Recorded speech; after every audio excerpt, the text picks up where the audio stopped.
In the first few chapters of the Bible, we have seen that God had a plan from the very beginning to restore the earth back to himself through a person that was going to be descended from Eve.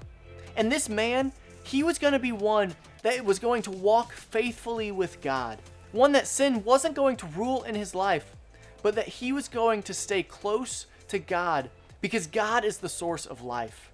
And so we have been looking for this person that's going to crush the serpent, that is also walking faithfully with God. And we've been tracing that family line all the way from Adam and Eve through their son Seth, and then down the line to Noah. And we are getting ready to trace God's plan from Noah all the way to Abraham. And so what happens in these few chapters is going to set the stage for what God is going to do next in the one story of the Bible.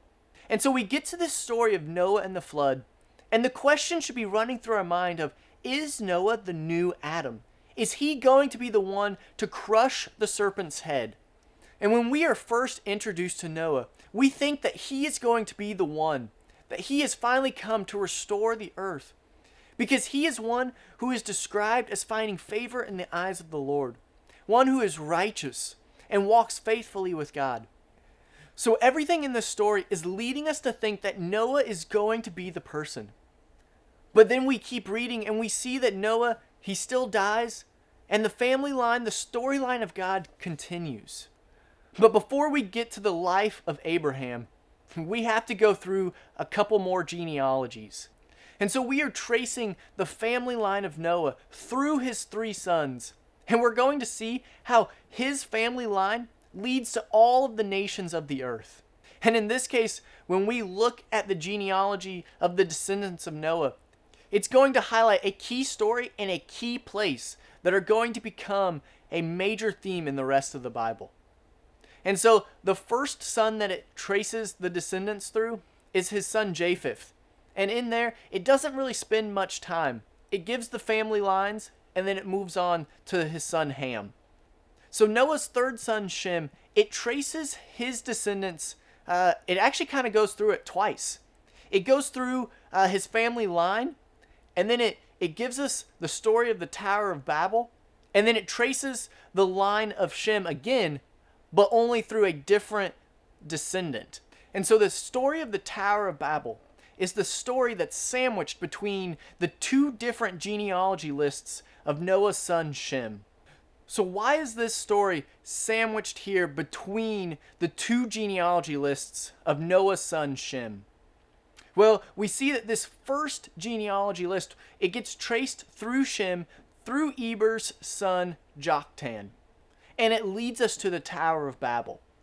But Shem's second genealogy, traced through Eber's son Peleg, is going to lead us to Abraham.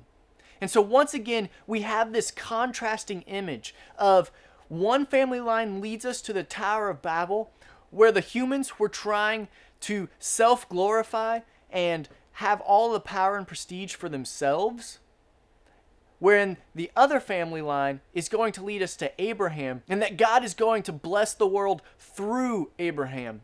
So on one side of Shem's family line, it leads to the Tower of Babel, where everyone is scattered around the world and confused.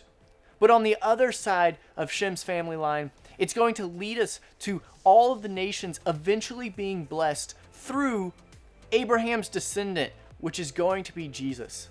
And so we see here in these genealogies that God is setting up what he is about to do.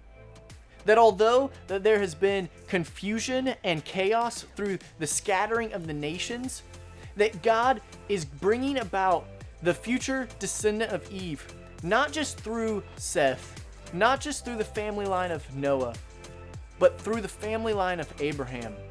And so these genealogies are just getting us ready for what's going to happen next in the story.